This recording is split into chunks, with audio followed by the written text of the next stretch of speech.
अस्सलाम वालेकुम viewers. Pakistan to America में शाला खान आपके साथ कैपिटल टीवी वाशिंगटन से। इस प्रोग्राम में दुनिया की latest top and trending stories शामिल होती हैं। पाकिस्तान और अमेरिका से जुड़ी सियासत पे बात होती है, दोनों मुल्कों की हालत हाज़िरा पे बात होती है, बहस होती है और इन सब पर अपना तज्ज़िया पेश करने के लिए हम मुख्तलिफ गेस्ट मुख्तलिफ मुल्कों से इनवाइट करते हैं इस प्रोग्राम में। सो हमारे साथ मौजूद है कैपिटल टीवी वाशिंगटन अमेरिका के स्टूडियो से प्रोग्राम वाशिंगटन नाइट शो के एंकर आसिम सिद्दीकी साहब। अस्सलाम वालेकुम सर। वालेकुम अस्सलाम शाला। सर अगर हम देखें तो इमरान खान की ज़िंदगी को अगर देखा जाए तो जब भी उन पर प्रेशर पड़ा उन्होंने अच्छा परफ़ॉर्म किया है। शहबाज शरीफ के पास अक़लियती हुकूमत है इस वक़्त और ये तज़ब्बुब का शिकार है। उनको लाने वाले जो हैं वो कन्फ्यूज़न का शिकार हैं। हर तरफ थोड़ा सन्नाटा लगता है, कहीं बहुत ज़्यादा हंगामा नज़र आता है। शहबाज शरीफ वज़ीर-आज़म लगते ही नहीं हैं, किसी को असेंबली से कोई दिलचस्पी नहीं है। इस वक़्त महँगाई पाकिस्तान में मतलब आसमान को छू रही है। कौम इस वक़्त कन्फ्यूज़ भी है और कौम को वाज़ेह कोई रोड मैप देने को तैयार भी नहीं है। हुकूमत की सुबह इमरान खान से शुरू होती है और शाम इमरान खान पर ख़त्म हो जाती है। इसके अलावा उनके पास बोलने को है कुछ भी नहीं। और अगर मरियम नवाज़ शरीफ की बात की जाए तो मरियम साहिबा जो है उनकी सियासत तब चमकेगी जब इमरान खान को मंज़िल आम से हटा दिया जाएगा। सो इमरान खान और अपोज़िशन की ख़्वाहिश है कि जल्द अज़ जल्द जो इंतखाबात हैं वो हो जाएँ, लेकिन हुकूमत इस वक़्त इंतखाबात का रिस्क लेना नहीं चाहती है। मजबूरी तो शायद करवा भी दे, लेकिन इमरान खान इलेक्शन के ऐलान से पहले बात करने को तैयार भी नहीं है।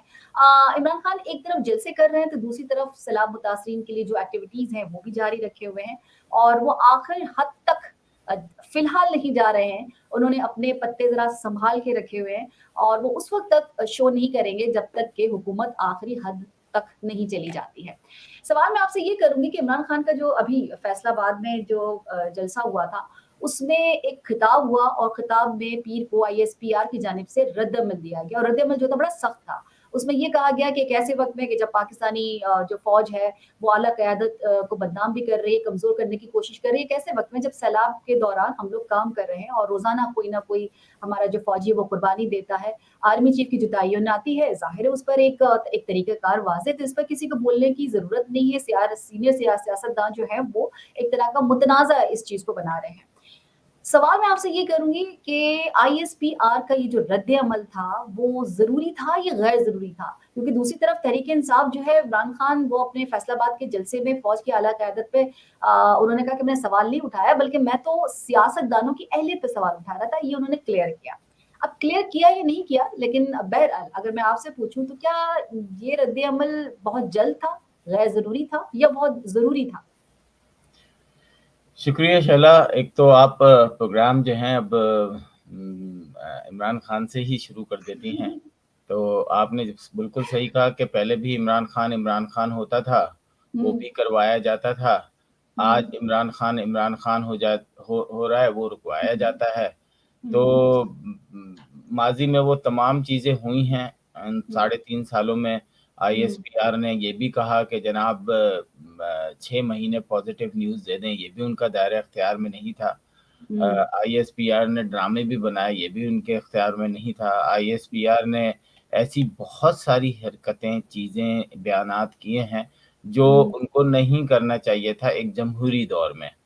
और इस वक़्त इमरान खान ने जो तकरीर की, जब वो मैंने सुनी तो मुझे याद आ गया कि इससे पहले जितने भी राहिल शरीफ थे या और जनरल मुशर्रफ थे, इनको भी नवाज़ शरीफ ने लगाया था और दूसरे सियासतदानों ने लगाया होगा। तो हुँ, उँगलियाँ तो उठी कि जनाब ये क्या हो रहा है कि अगर वज़ीर-ए-आज़म सिर्फ़ अपना वज़ीर-ए-आज़म लाते हैं, तो फिर ये हुँ, उनके साथ हो क्या जाता है? मुशर्रफ तो कहाँ से नीचे से उठा के लेकर आए थे नवाज़ शरीफ। हुँ, तो मुशर्रफ ने उनके साथ क्या किया, एक 2/3 मेजॉरिटी का जो है वज़ीर-ए-आज़म को उठा के कहाँ से कहाँ रख दिया। हुँ, तो मैं समझता हूँ कि एक महकमा है हमारे जो आर्म फोर्सेस का है, वो अगर हुँ, अपने दायरे-इख्तियार में रहें तो वो ज़्यादा अच्छा है। और वो पैरेलल एक रियासत के अंदर रियासत नहीं चल रही कि आपने ये क्यों कहा और आपने ये क्यों नहीं कहा। अगर आप हुँ, समझते हैं कि आइन ने ये हक दिया है वज़ीर-ए-आज़म को कि वक़्त हुँ, का वज़ीर-ए-आज़म चाहे कोई भी हो, वो हुँ, अगर कोई फ़ैसला करता है कि ये आर्मी चीफ़ होना चाहिए, तो वही आर्मी चीफ़ होगा। हाँ, अगर आप आइन के अंदर तरमीम कर लेते कि नहीं हुँ, जी वो मशावरत से होगा, अपोज़िशन की मशावरत से होगा या सिर्फ जो है वो लास्ट जो सीनियरिटी के हिसाब से वो होगा। तो अब आइन की खिलाफ वर्जी आप नहीं कर सकते, ये सारी चीजें आइन ने दी हैं। तो मैं नहीं समझता कि इमरान खान साहब ने जो कहा है वो सही कहा है। उन्होंने ये बात गलत की है कि अपना आर्मी चीफ कोई भी नहीं ला सकता। मेरा ख्याल है कि एक तरीका होता है कि 4 या 5 या 3 आर्मी चीफ के नाम दिए जाते हैं, उसमें से वजीर आजम एक पिक करता है और वो नेक्स्ट आर्मी चीफ हो जाता है। तो जज्बात में मेरा ख्याल है कि आजकल वो इतनी तकरीर कर रहे हैं कि अल्फाज अब मिल नहीं रहे, तो उन्होंने कहा कुछ तो बोलना। हर तकरीर में कुछ ना कुछ ऐसा कर जाते हैं कि बकौल आपके कि बस फिर इमरान खान होता है। तो बस यही तो आसिम साहब, अगर एक्सटेंशन की बात करें तो ये जो सवाबदीद है वो तो फिर गवर्नमेंट की होती है ना, वजीर आजम की होती है, तो फिर ये चीज सबसे मतलब उसमें पहले रखनी एक्सटेंशन कानून में किसने रखना ही दिया नहीं था? चाहिए था। बाजवा साहब को एक्सटेंशन किसने दिया था? नहीं, मैं कह रही हूँ कि ये फिर नहीं, नहीं रखना आप मुझे बताए चाहिए। ना कि बाजवा साहब को एक्सटेंशन किसने दिया था? सब वजीर आजम ही देंगे ना। हाँ, तो अगर अभी भी एक्सटेंशन उनको मिल जाता है तो भी वो वजीर आजम देंगे। नहीं, तो मैं ये कह रही हूँ कि आपके जो एक लॉ है, आपका जो कानून है, या जो आप कह रहे हैं कि एक तरह का एक उसूल है कि भाई ये चीज इस तरह से होती है, तो फिर इसमें तो आप कुछ कर ही नहीं सकते, चाहे वो इमरान खान दे या वो इमरान खान देते अपनी पसंद का जिसपे बाजवा साहब नाराज थे, या फिर अब बाजवा साहब को दे दिया जाए चाहे वो इमरान खान नाराज हो जाए, या तो इस चीज को हटा देना चाहिए, निकाल देना चाहिए आपके नहीं, जो आइन में। ये ना कि ये मैं और आप क्यों बहस करें कि इसको निकाल, फिर आइन में तरमीम कर दें ना। मैं यही कह रही हूँ ना अकॉर्डिंग कि फिर टू उसमें होनी आइन चाहिए। अगर आप तब्दीली कर रहे हैं तो इसमें मुझे और आपको बोलने का कोई राइट ही नहीं है, ना ही किसी और को है।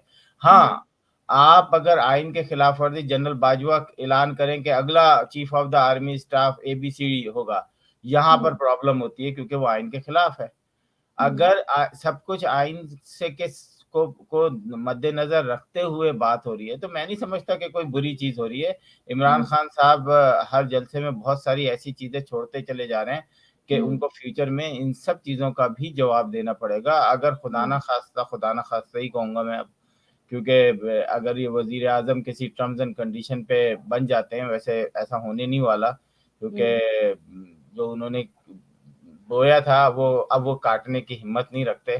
तो बात फिर वही आ जाएगी, उनके दौर में हर मिनट पे एक आवाज उठेगी कि जी ये तो आपके दौर में होता था, देखें जी ये आपने तकरीर में कहा था। इमरान खान एक वाहिद प्राइम मिनिस्टर है कि उसके सारे सवालों के जवाब उन्होंने कहीं ना कहीं खुद ही दिए हुए हैं, वो यू टर्न अच्छा, के हवाले से। तो सर आपको लगता है कि एस्टैब्लिशमेंट से इतना कुछ करने के बाद इमरान खान जो है उसमें कशीदगी बढ़ेगी इमरान खान के साथ, तो फिर वो आ बढ़ भी चुकी जाएंगे? है, वो आखिरी उस पर है, आप कुछ भी नहीं कर सकते इमरान खान साहब। आप देख लें जो चीजें इमरान खान साहब के साथ हो गई हैं, जो चीजें नीचे से ऊपर तक जो कारकुनान हैं, जितने माफीनामे आ रहे हैं, माजी में इमरान खान के दौर में ये होता रहा है कि डॉन अखबार जो है वो कैंटोनमेंट DHA और वहां नहीं पहुंचते थे। आप खुद मीडिया से ताल्लुक है, आपको पता है कि किस तरीके से केबल ऑपरेटर जो है वो जियो हटा देते थे। ये सब कुछ इमरान खान के दौर में होता रहा। ये कि तो पहली सर दफा इमरान खान तो कहते रहे ना कि मेरे मेरे दौर में लिए मेरे हाथ में नहीं था, मैं कुछ भी नहीं कर सकता तो था, बस आज भी यही के अभी भी शहबाज शरीफ के हाथ में कुछ नहीं है। रियासत के अंदर रियासत सबको पता है कि एक पैरेलल गवर्नमेंट तो चल रही है। जो हम भी ये कहते थे कि यार आप लाते वक्त थोड़ा सा तो ख्याल कर लेते, बाप बेटे को ले आए, चले भी जी बेटा जो है चला गया, अब पंजाब हुकूमत जिसके पास है वो जाने, उसका काम जाने। मेरा ख्याल है आदि से अगर आप 18वीं तरमीम के बाद हुकूमत देखें तो मेरा ख्याल है हुकूमत तो इमरान खान के पास है, आपका पंजाब और KP के है। तो आप सोच लें कि आपका 70% तो हुकूमत तो इमरान खान के पास है, इस्लामाबाद में किसी और की हुकूमत सर है। आपको लगता है कि इमरान खान के पास है या फिर वो भी कोई चला रहा है, जैसे कि देखिए बाकी चीजें चल रही इमरान हैं? खान जो इतनी बहादुरी से बात कर रहे हैं ना, उनके पीछे भी कोई ना कोई खड़ा है। ये हमारे मुल्क का एक अलमिया है कि एक ही महकमे के लोग जो है ना वो डिस्ट्रीब्यूट होके मुख्तलिफ पार्टियों को हेल्प कर रहे होते हैं। कोई जेल ले जा रहा होता है, कोई जेल से छुड़ा रहा होता है, कोई असला दे रहा होता है, कोई असला छीन रहा होता है। तो ये हम सब कराची में देख चुके हैं। कराची में रहने वाला शख्स के लिए ये कोई नई बात नहीं हो रही। जमील फारूकी को 2 थप्पड़ पड़े और उसने कहा मुझे इन लोगों ने थप्पड़ मारा है। आपको पता है कि कराची में किस तरीके से बेदर्दी से लोगों को 100-100 लाशें एक दिन में उड़ती थी और किसी को फिक्र नहीं होती थी और इसी तरह चलने दिया जाता था। लेकिन एक कंप्रोमाइज के बाद, एक दिखावे के ऑपरेशन के बाद जो है, जो असल कातिल थे वो तो भाग गए सारे। आज जो लोग मौजूद हैं, मुझे बताएं, वो लोग सारे के सारे हुक्मरान टोले में ही मौजूद है। तो ये सब सियासत है, सिर्फ अपनी एक हुकूमत जो है, क्योंकि अब माशाल्लाह लग नहीं सकता, तो आप एक ऐसी रियासत को चला रहे हैं। सर माशाल्लाह नहीं लग सकता, लेकिन मिनी माशाल्लाह मतलब एक नहीं, मिनी माशाल्लाह, ये इसे मैं कहता हूँ साइलेंट कू। हाँ बिल्कुल, इसे मैं अपनी जबान में कहता हूँ साइलेंट कू पाकिस्तान में है, रहेगा। और मुझे नहीं लगता कि 75 साल एम्पायर जो है वो इतनी आसानी से इमरान खान को कहने पे दे दिया जाएगा। Credit goes to Imran Khan के भाई आपने एक आम पब्लिक को बताया है कि ये रियासत चल किस तरह रही है। इससे लेकिन पहले उसका नुकसान नहीं उठाएगा इमरान खान, अपनी सीट से नहीं जाएगा, वजीर आजम की सीट से नहीं नहीं जाएगा, नहीं सारी नहीं नहीं, जिंदगी के लिए नुकसान क्या, बैन नहीं इमरान होगा। खान को कोई नुकसान नहीं है। इमरान खान को यही लोग लेकर आए थे और यही लोग उतार देंगे। इमरान खान कोई अपनी सीटों से जीत कर नहीं आए थे। इमरान तो सर खान सियासत तो है ना, उसकी नहीं सियासत तो, तो कर रहा है, ये सियासत नहीं अरे कर रहा जितनी अगर पब्लिक जो है। आपको पता है 3.5 लाख फौज ने इलेक्शन कराए थे, 2018 के इलेक्शन, ऐसे ऐसी जगहों से ऐसे ऐसे लोग जीते थे, इस पे इतना बड़ा क्वेश्चन मार्क हुआ था। आज यही हुआ है कि ये लोग वो कहते हैं ना, हाँ, बकौल उनके कि हम रॉन्ग नंबर ले आए थे, लेकिन रॉन्ग नंबर इनके गले में अटक गया अब, कि भाई उसने पर अब जो इतना। राइट नंबर लाए हैं वो भी कुछ नहीं करके दे रहे। नहीं, वो राइट नंबर तो कभी भी नहीं थे। उन्होंने कभी रियासत मदीना का दावा नहीं किया। उन्होंने कभी, ये जो जितने भी आपके पॉलिटिशियन हैं उनमें से किसी एक का भी बता दें किसी ने मदीने की रियासत का दावा किया था? तो आज भी इन लोगों बहुत सारे तो सब ऐसे लोग, मदीने की रियासत अगर अनाउंस करेंगे तभी लोगों की काम करेंगे, मदीने की रियासत अगर बिल्कुल अनाउंस नहीं बिल्कुल, करेंगे जब तो आप काम अपने नहीं करेंगे। 50 अपने साल से लोग जिस तरह भूखे मर रहे हैं, इसी तरह मरते रहेंगे, क्योंकि हमने मुझे मदीने एक की बात रियासत बताए नहीं ना कि माना। क्या क्या पाकिस्तान के अंदर इस मुश्किल दौर में भी रहते हुए, जहां डीएचए, अस्करीज, आपके अस्करी बैंक, आईटी कंपनीज, खाद से लेके दवाइयों तक जो है, आर्किटेक्ट हो, इंजीनियर्स हो, ये सब लोगों की जो कंपनीज हैं इतनी बड़ी बड़ी, वो एक इदारे से वाबस्ता हैं। उसके बाद आपके पास बचता क्या है? आपने एक बड़ी मुश्किल से एक इदारा बनाया, वो जो क्या, कौन सा इदारे का नाम था, जो डिजास्टर में काम करता था, नाम भूल, नेशनल डिजास्टर्स नेशनल, मैनेजमेंट, हाँ, एनडीएम में। तो उसका सरबराह खुद करप्शन की केस में पकड़ा गया। मैं समझता हूँ लानत है उन लोगों पर कि उसका सरबराह को तो उल्टा चौक पे लटकाया जाता कि ये देखो इस कमीने आदमी को हमने वो बनाया और ये करप्शन में है, इसकी हरकतें देखो, इसकी शक्ल देखो, इसका जिस्म देखो। और लेकिन हमने कुछ नहीं किया, क्योंकि आपको पता है कि इदारे के लोग नाराज हो जाते हैं। वो कहते हैं कि मोरल हमारा डाउन हो जाता है, जैसे कि इमरान खान के इस बयान पे डाउन हो गया कि आपने ये कैसे दे दिया। तो ये एक हकीकत है और मेरा ख्याल है कि सर ये कौन बताएगा? देखिए इस्लामाबाद हाई कोर्ट ने इमरान खान की तकरीर को बराह रास्त दिखाने से मुतालिक जो पैमरा का नोटिफिकेशन था उसके खिलाफ समाअत करते हुए सुप्रीम कोर्ट का जो फैसला था उसमें उन्होंने कहा कि आप रेगुलेट करें पैमरा को, लेकिन उसके साथ साथ इमरान खान को ठीक ठाक उनकी क्लास भी ली थी। ये कल का वाकया है। इमरान खान से कहते हैं कि अगर आप इस तरह से तनकीद करते रहेंगे लोगों पर, तो फिर ये कि रिलीफ की उम्मीद हमसे तो कम अज कम ना रखें। अदालत ने यह भी कहा कि क्या आर्मी जनरल की हुब्बुल वतनी, अभी आप कह रहे हैं ना कि जी फौज में ऐसा नहीं हो, फौज हुब्बुल वतनी पे सवाल उठाया जा सकता है। आप चाहते हैं ऐसी बात करें और फिर पैमरा आपको कंट्रोल भी ना करे। उसके बाद क्या हुआ है कि कामरान खान के साथ एक इंटरव्यू तय था, उसको भी रुकवा दिया गया है। किसने रुकवाया सर? देखें, आजादी सहाफत कहाँ गई? ये सारी आज़ादी सहाफत, वो कहते हैं ना हमारा ज़मीर वक्त पे नहीं जागता। अगर इमरान खान साहब जो है ना वो एक्शन ले लेते कि मुझे ये रिपोर्ट चाहिए कि मतीउल्लाह जान को या अफसार अब्बासी को या एबीसीडी को किसने गोली मारी, किसने मारा, किस डाले ने उठा के, मुझे ये रिपोर्ट चाहिए। जब तक ये रिपोर्ट नहीं होगी किसी भी किस्म का कोई काम नहीं होगा, सिर्फ मुझे रिपोर्ट चाहिए। तो आज ये बात करते वक्त उनका सीना चौड़ा हो जाता है और कहते हो कि जनाब देखें मैंने अपने दौर में ये काम कराया, तो अब ये जर्नलिस्ट क्यों उठाए जा रहे हैं, अब पैमरा पे पाबंदी क्यों हो रही है? तो भाई उस वक्त भी यही होता था, इस वक्त भी यही हो रहा है। आपकी समझ में क्यों नहीं आ रहा? उस वक्त भी कोई और हुकूमत चला रहा था, इस वक्त भी कोई और हुकूमत चला रहा है। सर आवाम कहाँ गई इसके अंदर? आवाम कहाँ गई? अवाम आवाम जो वोट देती है वो कहाँ गई? अवाम तो वोट क्या देती है, मैं तो बस अवाम आजकल सैलाब में घिरी हुई है और इमदाद खा रही है। और ये बात माने कि हम भिखारी हैं, हम हर सतह पर किसी न किसी सतह पर भीख मांगने के लिए तैयार रहते हैं।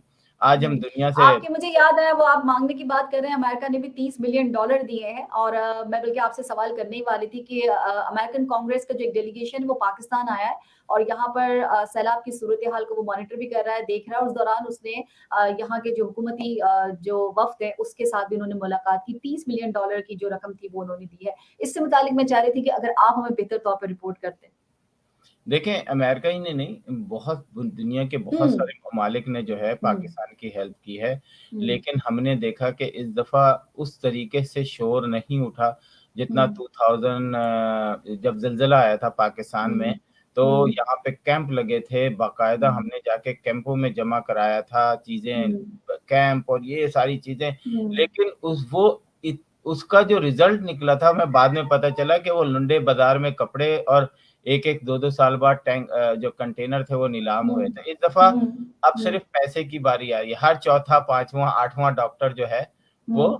क्या कर रहा है कि अपने घर में या किसी रेस्टोरेंट में फंड हम्म। रेज़िंग कर रहा है। कुछ नहीं पता हम्म। पैसे कहाँ जा रहे हैं, कौन ले हम्म। रहा है, लेकिन मैं समझता हूँ कि शायद ये छोटी-छोटी एनजीओज़ जो हैं, ले हम्म। जिनका आपको पता है कि कौन कर हम्म। रहा है, शायद वो हम्म। ज़्यादा अच्छा काम करें। हुकूमत की सतह पर पाकिस्तान हम्म। एम्बेसीज़ हैं, कॉन्सुलेट हैं, बिल्कुल हम्म। सर्द-मैरी है, इनके ऊपर कख कुछ नहीं पड़ा हुआ। ये बिल्कुल लग ही नहीं रहा पाकिस्तान में ज़लज़ला आया है। ना ही ये अपनी आवाम से कोई अपील कर रहे हैं, ना ही कोई न्यूज़ लेटर निकाला है, ना ही कोई हम्म। एम्बेसी के अंदर इन्होंने एक वो बनाया है कि जनाब हमारा कंटेनर जाएगा हर महीने के एंड में या हर हफ्ते के एंड में, आप हमें हम्म। तस चीज़ें डोनेट करें। लोग एक दफ़ा आप कर को देखें, लेकिन ये एम्बेसीज़, हमारे एम्बेसडर साहब सो रहे हैं। भाई, हम्म। आप पे ज़िम्मेदारी आती है कि आप ओवरसीज़ पाकिस्तानियों को एक प्लेटफ़ॉर्म दें। ठीक है, हम्म। आप समझते हैं कि आपके ऊपर पीटीआई के कारकुनान जो हैं वो अटैक कर देंगे या कुछ कर देंगे, हम्म। कोई फ़र्क नहीं पड़ता। ये हम्म। बहुत थोड़े से होंगे। पाकिस्तान हम्म। से मोहब्बत करने वाले, वो इस वक़्त सिर्फ़ ये सोच रहे हैं कि हम कोई हम्म। चीज़ दें तो वो पाकिस्तान पहुँच जाए बस। हम्म। ये जो लड़ने-भिड़ने वाले हैं ना, गाली देने वाले, ये बहुत थोड़े हम्म। से कारकुनान होते हैं। हम्म। सारे कारकुनान गंदे नहीं होते हैं, वो पाकिस्तान के लिए भी सोचते हैं। तो हम्म। पाकिस्तान एम्बेसी को जागना चाहिए, कुछ होश करना हम्म। चाहिए, कुछ काम करना चाहिए। पता नहीं क्यों इतने एम्प्लॉइज़ का खर्चा, मेरा ख़्याल तो इस पे एक पूरा पाकिस्तानी गवर्नमेंट से अपील है कि आप ज़रा अमेरिका के अंदर जितनी भी लोग हैं, एक दफ़ा उनको देखें कि किसकी जॉब चाहिए आपको या किसकी नहीं चाहिए। अगर सर, ये ये काम शहबाज शरीफ का था, मस्जिद हमारे बिलावल भुट्टो का था, जाते देखते करते या फिर बाकी हमारे जो ओहदेदार, मगर यहाँ तो हुकूमत में कोई इंटरेस्ट ले ही नहीं रहा ना किसी चीज के लिए। नहीं, वो ये गवर्नमेंट जिम्मेदारी तो खुद बल्कि। दे रही है। मैं यहाँ के अमेरिकन टीवी चैनल पे देख रहा हूँ कि जिस तरह पाकिस्तान के अंदर ज़िलज़ला आया है और उस सर, सॉरी सैलाब सैलाब के लिए। पाकिस्तान के अंदर जो हाँ। सैलाब आया है, हम्म। वो आप सोच नहीं सकते कि वो किस तरीके से सैलाब दिखा रहे हैं। और वो कह रहे हैं कि पाकिस्तान दुनिया का मेरा ख़्याल है कि आखिरी नंबरों पर आता है जहाँ पर वो हम्म। कार्बन डाइऑक्साइड जो है वो हम्म। इस्तेमाल करते हैं, जो वो मतलब पोल्यूशन। एनवायरनमेंट के लिए खतरा है बिल्कुल, पाकिस्तान। हाँ हाँ, बिल्कुल सही। लेकिन जो सबसे ज़्यादा एनवायरनमेंट उसको नुकसान पहुँचा रहा है, और ये सैलाब किसी की कोशिश नहीं है, ये सैलाब किसी ने नहीं लेकर आया, ये सैलाब कोई बंध टूट के नहीं आया, ये हम्म। एक नेशनल डिज़ास्टर है। इसको एक्सेप्ट करें आप लोग। और दुनिया से अपील कर रहे हैं कि जनाब आप जाएँ और उनकी हेल्प करें। अक़वाम मुत्तहिदा से लेकर हर जगह, हर कोई पाकिस्तान की मदद कर रहा है, करने को तैयार है, लेकिन लेकिन सर, पाकिस्तान यहाँ तो तस्वीरें बनवाने से फुर्सत नहीं है। आप गए, तस्वीरें बनवाई, वहां पर होकर चले आए, बस। अब इस तरह से तो काम कभी भी नहीं होगा ना। आपकी इमदाद आ गई, पहुंचेगी कब? मैंने अब आज आपको कराची का नक्शा खींच के बताया, मैं सिर्फ कराची का बता रही हूँ आपको, और वो भी चंद इलाकों का बता रही हूँ कि हर कोने पर आपको, हर राउंड अबाउट पर आपको एक कैंप नजर आएगा जो कि फ्लड रिलीफ के लिए है। लेकिन क्या ये पहुंचेगा? पता तो ये भी चला है कि सिंध के इंटीरियर में जब गाड़ियां गई हैं तो वहां पर बहुत से लोगों ने बताया कि गाड़ियों को लूट लिया गया है। मतलब अंदर जो बेसिक जो मतलब मेन लोग थे वहां तक वो गए ही नहीं है। इसकी वजह वो खराबी नहीं है, इसकी वजह ये है कि गुर्बत इतनी है कि लोग जो है वो सोच रहे हैं कि अगर ये गाड़ी आई है तो इसी को लूट लिया जाए, हालांकि वो हाथ जोड़ते रह गए कि जी ये आप ही के भाई, आप ही की बहनों के लिए है, जो कि सैलाब जदगान के लिए। पूरे सिंध में नहीं आया सैलाब, लेकिन जहाँ खुशकी थी, जहां से वो जा रहे थे, अब ये हुआ है कि जो जेडीसी है वो अब गवर्नमेंट के साथ मिलकर, सूबाई हुकूमत के साथ मिलके, वहां की पुलिस लेके फिर वो अंदर जा रही है। ये आलम है सिंध का। नहीं, देखिए मैं समझता हूँ ये एक बहुत अच्छी बात है, गवर्नमेंट के साथ आपको मिलके काम करना चाहिए।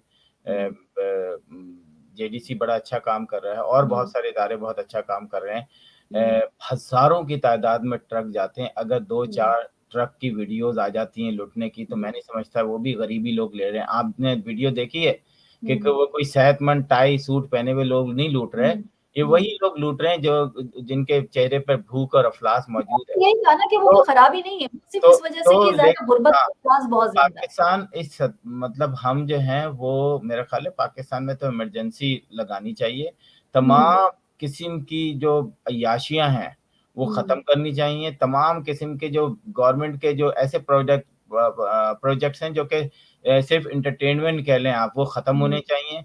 उन जगहों पे पैसे बिल्कुल स्टॉप करना चाहिए। पहले आपको पाकिस्तान के वक्त इस वक्त इतना पैसा आ गया है कि मैं एक जगह सुन रहा था कि पता नहीं 5 करोड़ कतर ने दिए हैं दरहम, कि अगर वो जितने लोग हैं उनके एक हर शख्स के पास एक घर हो सकता है।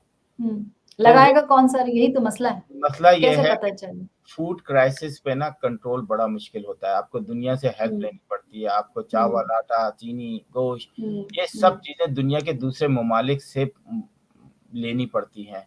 वो एक प्रोसेस है। तो लेकिन हमारा यहाँ जो इस वक्त क्राइसिस है इमरान खान साहब का, तो उसने उनको चाहिए थी, मैं तो माजरत के साथ सुनने वालों को एक शटअप कॉल देनी चाहिए थी इमरान खान को कि आप बैठ जाएं, आप इलेक्शन के लिए तैयारी करें, इस वक्त मुल्क में तबाही है, आप इलेक्शन में आइएगा, 2/3 की मेजोरिटी से आइएगा, हम भी आपको वोट देंगे और आके इस मुल्क के निज़ाम को, सिस्टम को सही करें आप। ये जो रोज-रोज आप गाना गा रहे होते हैं, रोज़ाना तो आप सर इससे क्या होगा? सर इससे क्या होगा? मतलब किसने हाथ बांधे हैं कि शहबाज शरीफ को कहा जाए कि जी आप काम ना करें, बिलावल से कहा जाए घूमने चले जाएँ, ये और आपको जी लगता नैगर है ना, ये नैगर आपको आबशार ल के सामने तस्वीरें बना रहे, किस वज़ीर को मना ये किया है? आपको लग इमरान ये खान किसी को आपको इससे मना नहीं किया ना। सुने, तो ये आपको लगता है कि कुछ नहीं होगा, हुँ, लेकिन जब मुल्क के अंदर एक तरफ सैलाब आया हुआ, दूसरे तरफ गाने गा के आप तकरीर कर रहे हैं, मैं तो समझता हूँ कि शर्म आनी चाहिए आपको कि सर 14 आप अगस्त पे भी आया हुआ था, 14 अगस्त पे भी यही 5 दिन में तो नहीं आया है ना, 14 अगस्त पे क्या आप हुआ? मुजरा कहीं हुआ, न आपने भी कहीं तो देखा, कुछ हमने भी दिखाएँ देखा। ना। इमरान खान ने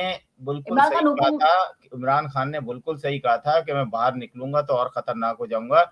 ये शख्स अब मुल्क के लिए खतरनाक होता जा रहा है और आप ये देखिएगा, आप अगर शैला कामयाब हो गई ना, आप अगर कहती हैं कि इमरान खान आएगा तो बहुत अच्छा, तो मेरे लिए तो इससे खुशी की बात ही कोई नहीं होगी, क्योंकि मैं पाकिस्तान को कामयाबी की सतह पर गामज़न देखूँगा। लेकिन सोचें कि अगर आप नाकाम हो गई तो क्या होगा? मैं तो नाकाम हूँ या कामयाब हूँ, दोनों सूरतों में मैं सही हूँ।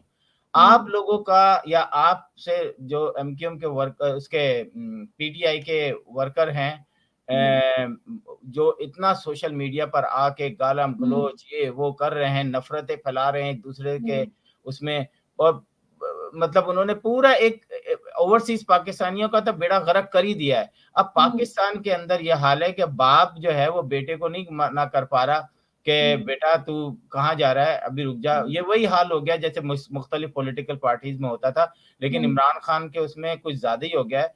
मैं तो समझता हूँ कि अगर इमरान खान साहब समझते हैं कि मुझे पब्लिक ने जिताया था 2018 में, तो जस्ट वेट एंड सी कि आप 2023 के इलेक्शन में आएँ, 2/3 की मेजॉरिटी लेकर आएँ और आके इस मुल्क का निज़ाम बदलें, मैं आपके साथ खड़ा हूँ। लेकिन ये जो अभी कर रहे हैं ना, उस वक़्त भी इन्होंने यही किया था कि जब चाइनीज़ डेलीगेशन आ रहा था, जो 126 दिन का धरना था, जिसमें पाकिस्तान के कमीने जर्नल्स जिन्होंने इस धरने को पार्टिसिपेट किया, उसको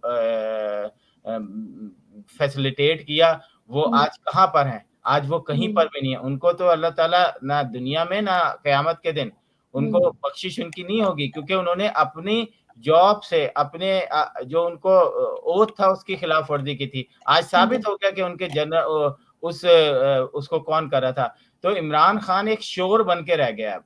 और सर आप देखें, अब मैं आपको, चलिए मैं आपको वाला थोड़ा मैं आपको पीछे लेके जाऊं। अगर कोविड में इसी तरीके के हालात थे जिस तरह की पूरी दुनिया में थे, इमरान खान मना करते रह गए, लेकिन इस पीडीएम ने माना नहीं और उन्होंने लोगों को निकाला। वो लोगों के थ्रेट्स था, उनकी जाने जा सकती थी और उसके बाद बेशुमार लोगों की, मतलब ये तक हुआ कि जी अमवात बढ़ गई थी। तो आपको लगा कि उस वक्त किसी ने साथ दिया था इमरान खान का? क्या पब्लिक में निकालना, पब्लिक को निकालना सही था? यहाँ तो वो सिर्फ पब्लिक को निकाल रहे हैं, लेकिन हमारे यहाँ का एक खासा बन गया है। मतलब अगर तो ये इमरान खान आए हुए हैं तो उनकी नहीं सुनेंगे, और अगर सब वो हुकूमत में है तो इनकी ये नहीं सुनने वाले, सब क्योंकि ये भी मिसाल ड्रामेबाजी देते है। हैं।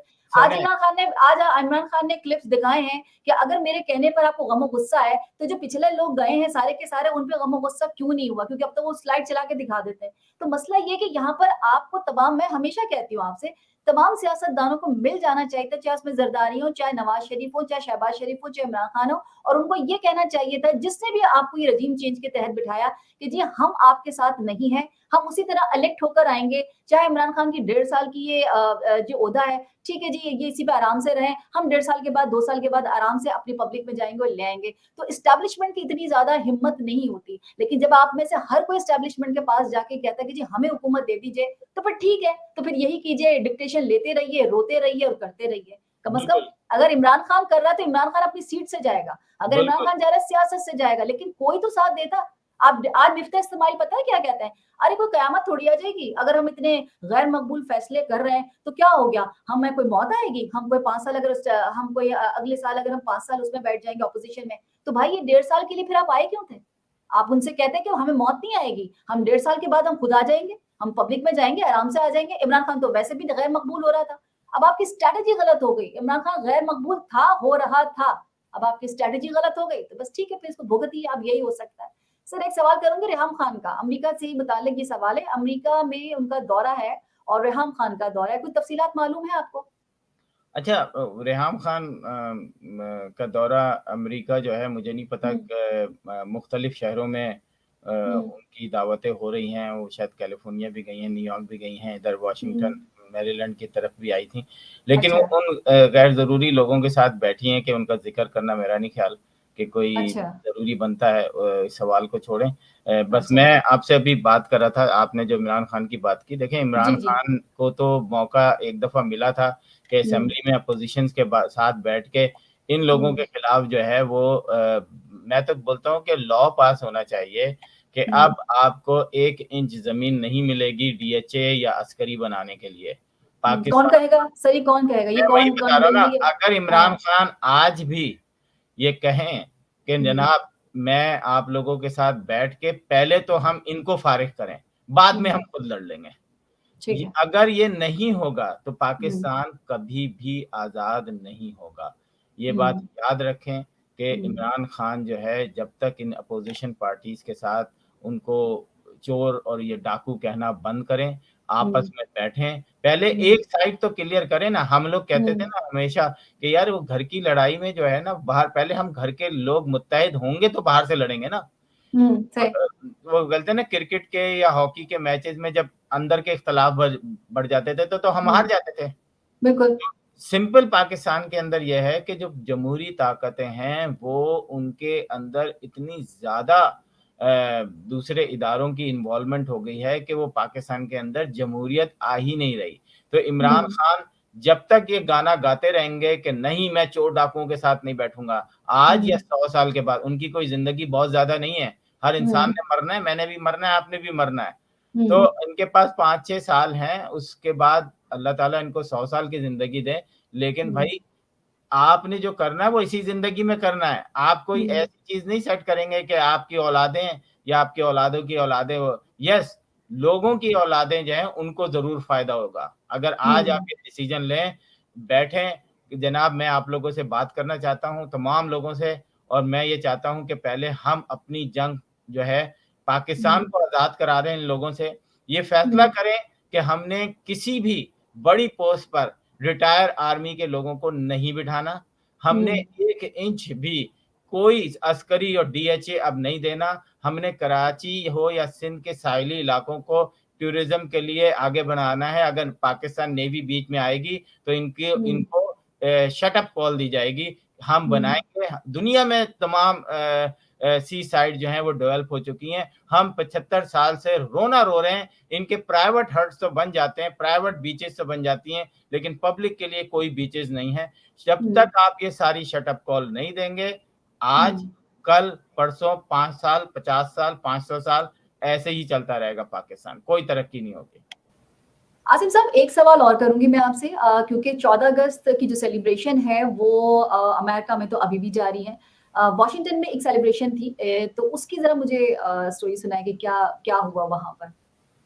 जी बिल्कुल शाला, यहाँ पे काफ़ी शोज़ मुनक्किद किए जाते हैं। अभी ये आखिरी शो जो है वो हबीब अहमद का शो था और ज़बरदस्त तरीके से मेरा ख़्याल है मनाया गया इसको, क्योंकि पाकिस्तानी अदाकार और गुलकार फ़नकार जो हैं वो एक बहुत बड़ी तादाद में पाकिस्तान से अमेरिका आते हैं और अमेरिका की मुख्तलिफ़ रियासतों में परफॉर्मेंस करते हैं। ये उनके एक तरह से समझ लें कि साल में एक टूर होता है जिनसे वो अपने आप को थोड़ा-सा स्ट्रॉन्ग भी करते हैं माली तौर पे। क्योंकि पाकिस्तान के अंदर आपको पता है इस तरह कॉन्सर्ट नहीं होते जिस तरह पहले हुआ करते थे। आप और मैं जाया करते थे, अब उस तरह कॉन्सर्ट नहीं होते। तो यहाँ पर एक पहले से ही वो था, मतलब 6-7 महीने पहले ही कॉन्ट्रैक्ट साइन हो जाते हैं। पाकिस्तान के सैलाब की वजह से शायद मेरा ख़्याल है कैंसल करते, लेकिन उन अदाकाराओं को, गुलकारों को और फनकारों को यकीनन बहुत अफ़सोस हुआ इस बात का कि पाकिस्तान में सैलाब है, लेकिन उन्होंने अपने पाकिस्तान के जो 14 अगस्त का सेलिब्रेशन थी, उसको बड़े ज़बरदस्त तरीके से मनाया। और यहाँ पर एक बुल रन पार्क है, 8-10 हज़ार लोग उसमें आ जाते हैं। तो वो एक दिन बैठे और बड़ा ज़बरदस्त वो किया। ये आखिरी था, अब मेरा ख़्याल है इसके बाद कोई नहीं है। तो बस ओवरसीज़ पाकिस्तानियों के पास यही 2-3 दिन होते हैं एंटरटेनमेंट के, पाकिस्तान डेज़ के हवाले से। तो उसमें एक 14 अगस्त जो है एक बहुत बड़ा दिन होता है, जिसको याद दिलाता है कि हमें पाकिस्तानी, हम वहाँ पैदा हुए थे, लेकिन अमेरिका में हम रह रहे हैं, ये हमारा मुल्क है। और मुझे लगता है कि ऐसे दिनों में पाकिस्तान ज़्यादा याद आता होगा। ऑफ कोर्स, बिल्कुल, जब हर जगह हरा सफ़ेद होता है, तो फिर यकीनन लगता है कि अमेरिका में छोटा पाकिस्तान आ गया है। ठीक है जी, प्रोग्राम का वक़्त ख़त्म हुआ, लेकिन मैं चाहूँगी कि लास्ट कमेंट ज़रूर कीजिए आसिम साहब। लास्ट कमेंट्स यही है कि पाकिस्तान के अंदर जो सैलाब आया है उसके लिए पूरी दुनिया में एनजीओज़ ने काम करना शुरू कर दिया है। तो मैं आप लोगों से कहूँगा कि जिस एनजीओ का आपको पता नहीं है, जिस एनजीओ के बारे में आपको सिर्फ़ आपने अच्छी-अच्छी स्लाइड शोज़ देखी हुई हैं, बेस्ट वेबसाइट देखी हुई हैं, उस बुनियाद पर अगर आप दे रहे हैं, तो मैं समझता हूँ आपका पैसा गार्बेज है। आपको कुछ नहीं पता कि वो कहाँ जा रहा है पैसा। आप एक समझ लें पैसा फेंक रहे हैं। अगर आपको कुछ भी नहीं होता, आप पाकिस्तान की जो सबसे बड़ी अब्दुल सत्तार ईदी साहब की है, उधर दे दें। कम से कम वो पैसा लग जाएगा। सैलानी वाले हैं और अखुवत वाले हैं और आपके घर वाले हैं। सबसे पहली बात है, आप अपने घर वालों को भेज दें कि भाई ये आप अपने हाथों से किसी गरीब की हिम्मत वो कर दें। वो सबसे अच्छा है। लेकिन ये जो जगह-जगह फंड रेज़िंग हो रही हैं, खुदा के लिए उन लोगों से बचें। जब तक आप लोगों को किसी भी एनजीओ के ओनर का या उसको पता होना चाहिए कि उसमें एडमिनिस्ट्रेटिव कॉस्ट अगर 70% है, 50% है, तो आप अगर $100 भेजेंगे तो $30 या $50 भी गरीब को मिल रहा है। सही। ये ज़रा ख़्याल रखें। बाकी अल्लाह ताला जो है वो पाकिस्तान को इस सैलाब के जो आया हुआ है उससे जल्द निजात दिलाई जाए और उसके बाद जो है पाकिस्तान सोचे कि अगर इस तरह कोई चीज़ आती है तो हमें फ़ौरन किस तरीके से लोगों की मदद करनी चाहिए। Thank you. इसका लॉन्ग टर्म सॉल्यूशन क्या होना चाहिए? सिर्फ मांगने और तांगने से तो फिर हालात बेहतर नहीं हो सकते। आसिम साहब, बहुत-बहुत शुक्रिया। Thank you so very much, आपने अपना कीमती वक़्त दिया। बल्कि मैं अपने नाज़रीन से कहूँगी कि सोशल मीडिया प्लेटफ़ॉर्म पर कैपिटल टीवी वॉशिंगटन के फ़ेसबुक पेज को लाइक कीजिएगा, यूट्यूब चैनल को सब्सक्राइब कीजिएगा। न्यूज़पेपर है हमारा कैपिटल न्यूज़पेपर, उसे ज़रूर पढ़िएगा और कैपिटल टीवी वॉशिंगटन की एप्लीकेशन को डाउनलोड कीजिएगा ताकि दुनिया में आप किसी भी जगह हो हमारी शोज़ को देख सकें, एन्जॉय कर सकें। ज़िंदगी ने वफ़ा की तो इंशाल्लाह फिर आपसे मुलाकात होगी। तब तक के लिए शाला खान को दीजिए इजाज़त। फ़ी अमानिल्लाह।